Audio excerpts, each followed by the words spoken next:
Yan, okay. So, good morning po. Ito na naman po ang inyong professor.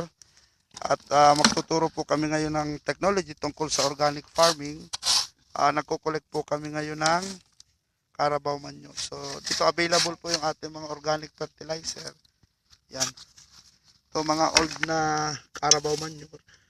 Yan po natin ihahalo doon sa ating gagawing plot. At magtatanim po tayo ng mustasa, leafy vegetable, pwede rin pong mga pechay and other leafy vegetable. So, yan, meron pa ba dyan? Ano pa tayo?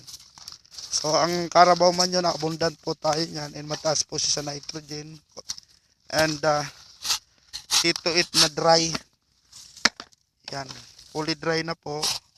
Huwag yan, katulad yan po, medyo basa-basa pa.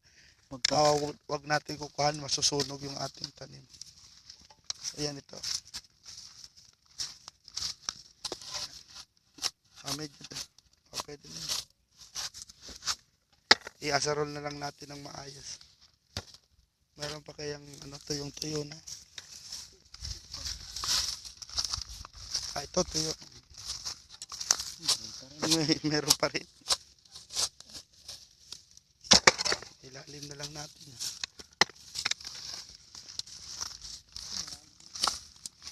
Saan? Ito oh.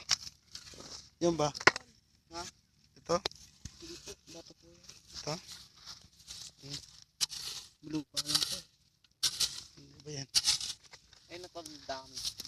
Saan?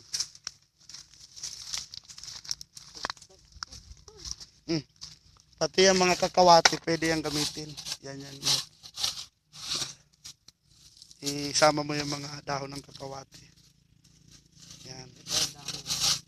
Yan mga dahon ng kakawati. Yan. Taas yan sa nitrogen content. Para tumaba yung ating mga itatanim. Yan pa.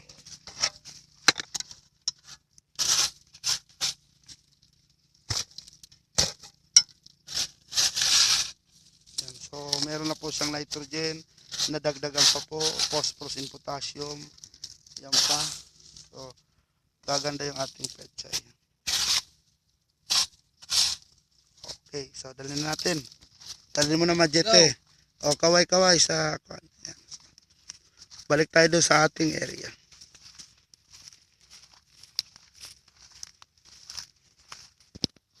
Yan po, so ilalagay na po natin yung ating mga organic matter sa ating plot.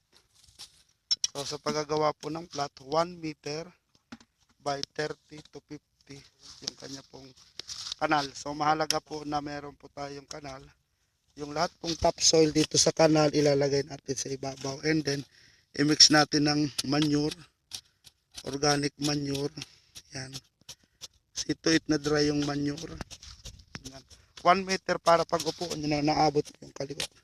Mamaya ipapakita natin kung paano yung pagtatanim ng mga leafy vegetable. And then, i-monitor natin yung kanyang growth at sa harvest. So, ito pa rin po ang inyong professor. At babalik po tayo. Okay, ayan po. Linalagyan na rin po natin siya ngayon ng carbonized lysal. Ang lysal po, carbonized lysal, napakaganda sa soil conditioner at nag-hold po siya ng moisture sa lupa.